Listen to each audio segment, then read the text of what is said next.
Assalamu alaikum, class 4th. We are doing unit number 1, Little Things, which is a poem about the little creatures of Almighty Allah Ta'ala. Today we are going to run our writing focus.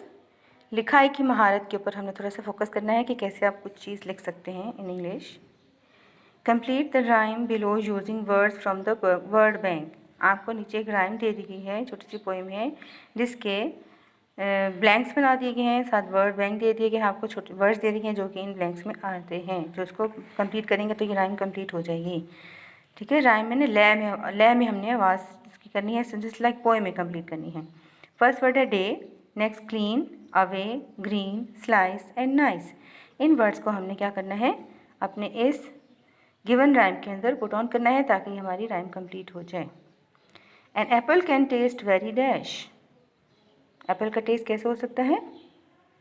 ये slice होगा, green होगा, away होगा, clean होगा, day या फिर nice. जी, apple can taste very nice. Apple का taste बहुत उम्दा हो सकता है.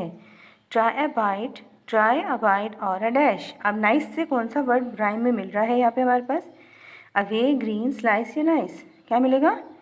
Slice. Yes, try a bite और अ स्लाइस. तो पहला राइम हो गया. An apple can taste very nice. Try a bite or a slice. हो गया राइम कंप्लीट. नेक्स्ट में आ जाइए. इफ़ इट्स रेड और इफ़ इट्स डैश. एप्पल के कलर कैसे हो सकते हैं?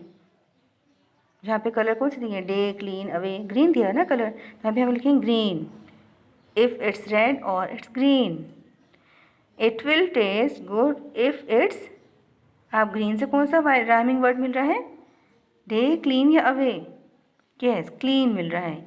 जहाँ पे कुछ स्पेलिंग मिस्टेक हो गई थी आप थोड़ा सा क्लियर करके लिख सकते हैं इसको. ग्रीन और क्लीन जो है वो आपस में राइम कर रहे हैं, तो ये हमारी राइम कंप्लीट होगी.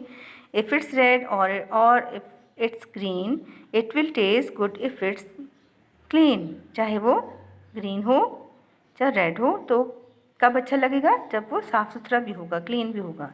ये राइम कंप्लीट होगी. नेक्स्ट है an apple a dash. An apple a dash keeps the doctor. ये एक हमारा प्रोवर्ब भी है. An apple a day. Day के साथ कौन सा दूसरा वर्ड मिल रहा है? Away. Yes, an apple a day keeps the doctor away. इस तरह से हमारी ये राइम कंप्लीट हो गई. समझो कि मैंने हमें यहाँ पे एप्पल के बारे में बताया है. साफ़ सुथरा एप्पल होगा और अच्छा तभी लगेगा जब वो साफ़ सुथरा होगा. और एक अगर हम एप्पल खाते हैं एक दिन में तो हमें डॉक्टर से दूर रखता है. इसी तरह से आप छोटी छोटी राइम्स बना सकते हैं, पोएम्स बना सकते हैं. आप लोगों ने क्या करना है, राइट राइम और नेचर कुदरत के बारे में, पानी के, हवा के, पहाड़ों के, पत्थरों के बारे में, या फिर आपके इर्द गिर्द कोई आपके घर में बाग है, चमन है, उसके बारे में छोटी सी नेचर के ऊपर आपने एक छोटी सी पोएम ऐसे ही लिखने की कोशिश करनी है अपनी नोटबुक्स में. और आपने उसका साथ हमें क्वेश्चन है also right the central idea of the poem. आपने इसका पोएम का आइडिया भी लिखना है. जैसे हमने ऊपर वाली राइम कंप्लीट की, उसमें एप्पल के बारे में बताया जा रहा है. सेंट्रल आइडिया क्या है कि आपको बताया जाए कि एप्पल साफ़ सुथरा होगा तो अच्छा और मज़े का लगेगा. इसी तरह से आपने सेंट्रल आइडिया क्या होगा? The central idea of a poem is the important message that the writers want to convey to the readers. Central idea या मरकज़ी ख्याल क्या होता है कि वो जो पोइट के या राइटर के दिमाग में कोई बात होती है जो दूसरों तक को पहुँचाना चाहता है राइम की शक्ल में या पोएम की शक्ल में, उसको हम कहते हैं सेंट्रल आइडिया. तो उसमें साथ में आप क्या कर सकते हैं, उसके राइटर का नाम भी लिख सकते हैं, पोइट का नाम, और साथ में बता सकते हैं वो क्या बताना चाह रहे हैं. जैसे लिटिल थिंग्स में अल्लाह ताला की पैदा करदा छोटी छोटी चीज़ों की इंपॉर्टेंस को बयान किया गया है. इस पोएम के अंदर एप्पल की इंपॉर्टेंस जो है, सफाई सुथराई के बारे में बताया गया है. तो आप जो पोएम लिखेंगे आपने बताना है कि उसका सेंट्रल आइडिया क्या है और वो नेचर के मुतालिक होनी चाहिए. ठीक हो गया? इंशाल्लाह अभी हमारा टॉपिक जो है कंप्लीट हो गया मोस्टली.